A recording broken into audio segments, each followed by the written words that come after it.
Assim, o primeiro filme é muito bom, é memorável, é um desses filmes obrigatórios.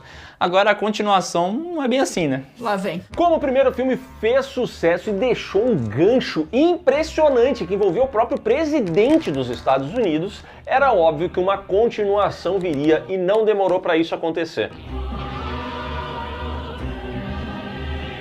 Lançado em 1978 com o roteiro de Stanley Mann de Conan o Bárbaro e Mike Hodges de Flash Gordon. Flash!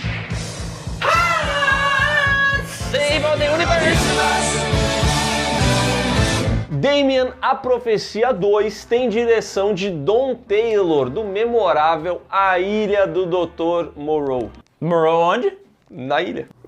Após os acontecimentos do primeiro filme, o Bugenhagen tá de volta, ele abre o jornal, percebe que aquela criança tá viva ainda, ele pensa, caraca, aquele pai incompetente não foi capaz de dar cabo do moleque. Então ele pega as adagas e entrega pro pessoal enviar pro novo tutor da criança, com essa informação de que tem que matar o anticristo. Tem que matar uma porra dessa. Só que assim, ele entrega essas adagas e a pessoa fala, poxa, mas essa história que tu tá me falando é balela. E ele diz assim, não, e eu vou provar pra você que é verdade. Então ele leva esse cidadão até as ruínas de um templo onde um monge teria desenhado o anticristo em uma parede. E aí ele chega lá, tem um desenho de uma criança na parede com umas cobras na cabeça e ele fala, olha ali, igual o Damien. E eu olho a imagem e eu falo, rapaz, isso aí pode ser qualquer criança. Esse velho poderia ter matado uma criança aleatória, porque o cara compra a ideia como se a pintura fosse igual ao Damien. Ah, vamos nessa! Mas assim, antes que eles possam fazer qualquer coisa com essa imagem, o local inteiro desmorona e eles morrem soterrados ali. Só que assim, isso aconteceu logo após a morte do Robert, então a trama do filme pula 8 anos e agora o nosso Damien está com 13. E é importante falar que o garoto que interpreta o Damien agora é brasileiro. Como é que é? Claro que é de família americana, tá? Mas nasceu em São Paulo. Não adianta, né? O capeta tem que ser brasileiro, né?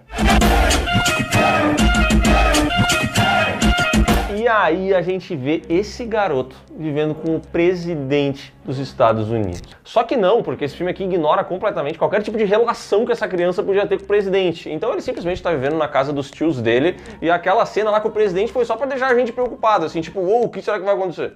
Mas não aconteceu nada. Bom, como o Léo falou, é o tio dele, o tal do Richard Thorne. E esse cara aí não tem tanta relação assim com o presidente dos Estados Unidos. Ele sabe quem é porque ele é americano. Ele tem que saber a história do seu próprio país. Mas o que importa é que ele sabe a história de muitas outras coisas porque ele tem um museu. E esse museu está para receber as peças daquele lugar que desabou lá no início do filme. Olha só a conexão dessas coisas. É uma coincidência, aquela ruína, aquela pintura vai chegar ali, entendeu?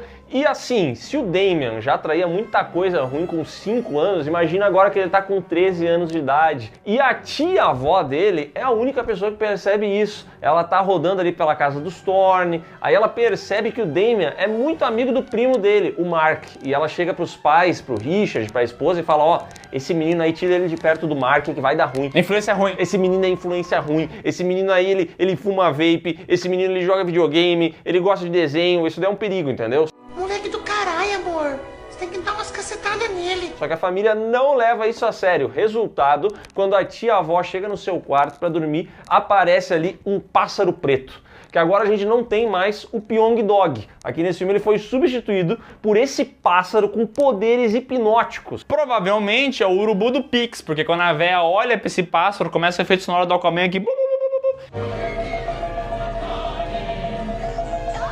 Ela lembra que ela investiu no urubu do Pix, tem que pagar o devedor, só que ela não tem dinheiro pra isso e acaba morrendo do coração. Mas assim, é uma velha também, né? Não sei se, bem dizer, foi culpa do pássaro. Quando vê, estão atribuindo culpa ao pássaro errado.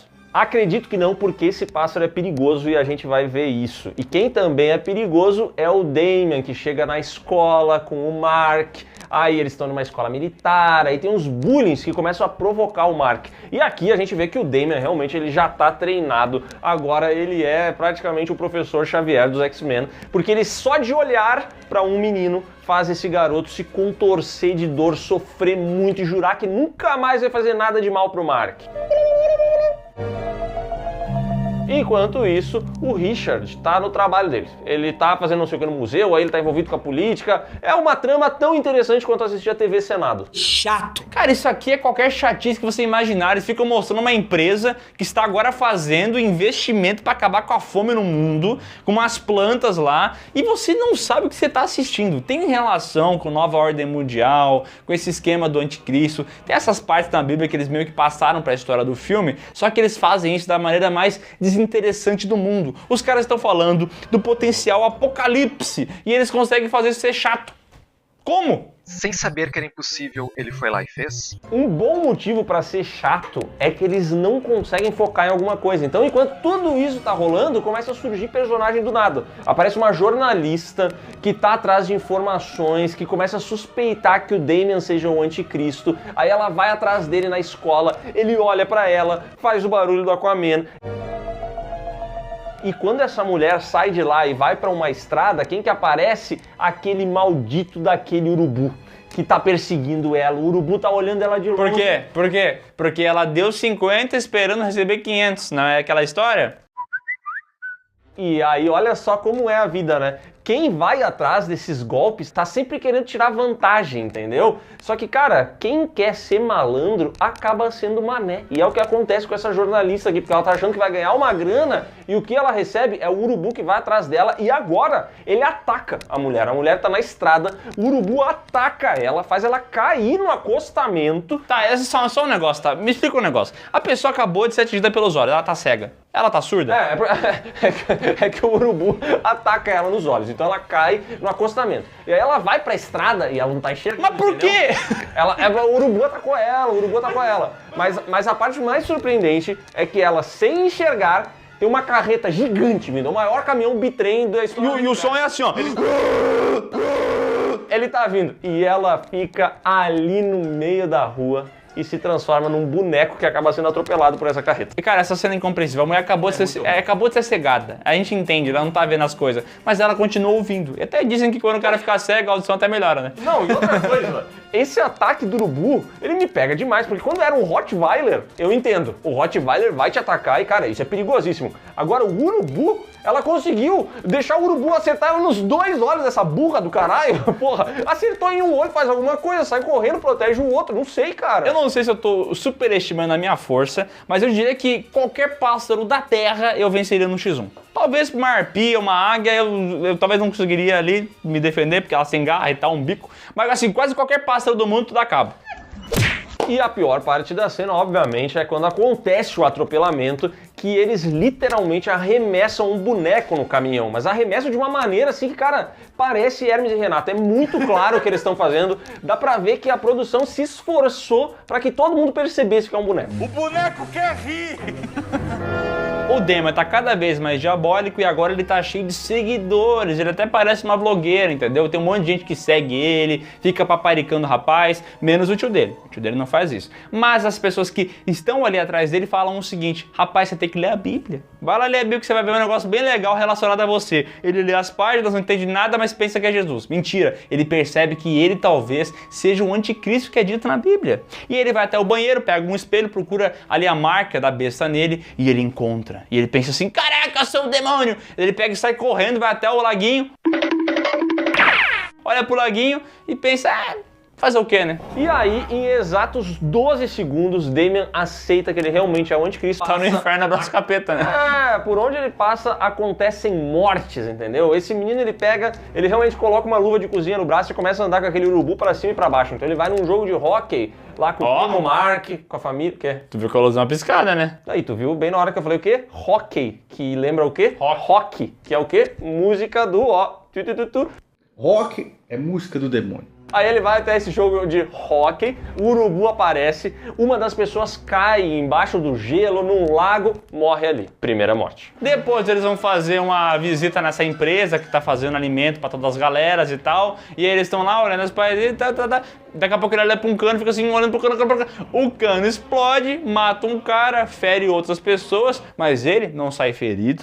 E aí no hospital eles falam o seguinte: olha, esse moleque não sei o que tá acontecendo, o moleque não é ferido por nada, é estranho. Suspeito, otário.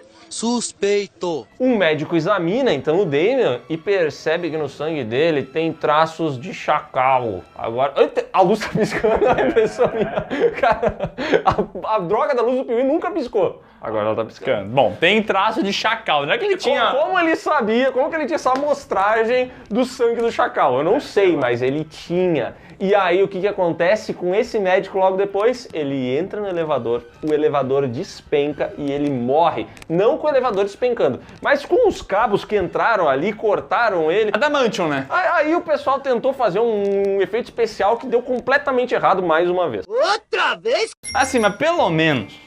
Eu não aceito elogio. Não, assim, pelo menos chama atenção.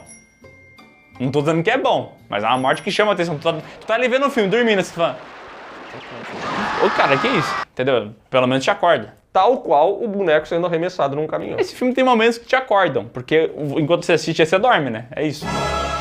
E são tantos personagens sendo apresentados, são tantas mortes, aí tem toda a trama do Richard que é insuportável, e a impressão que dá é que tem uns 3 filmes misturados aqui, entendeu? E eles nunca conseguem se conectar. Então uma hora a gente tá vendo a história do Damian, mas de repente a parada já virou política, virou um outro negócio e, cara, não funciona. O filme é muito ruim. É muito ruim.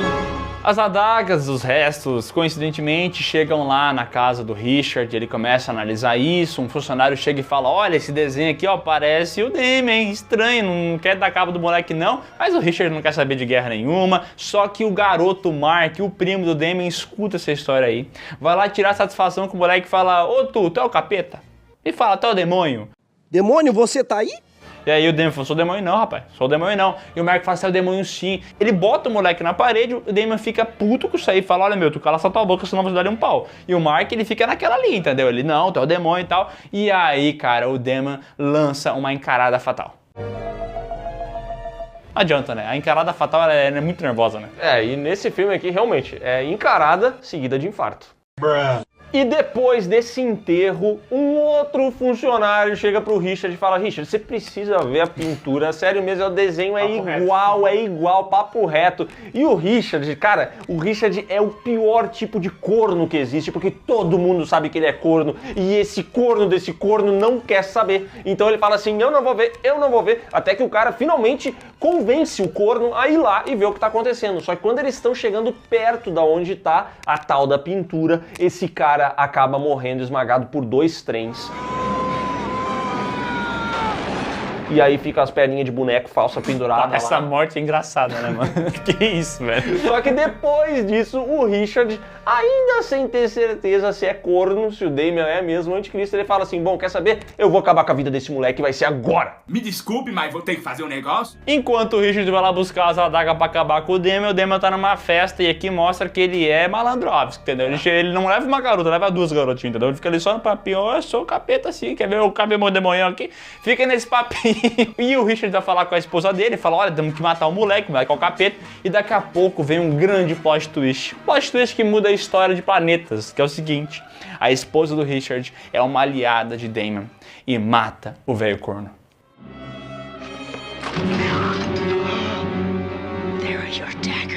E nesse momento, o Damian, sabendo dessa situação, usa o seu poder mental, explode uma caldeira e todo o museu e todas aquelas relíquias e aquelas ruínas são completamente destruídas.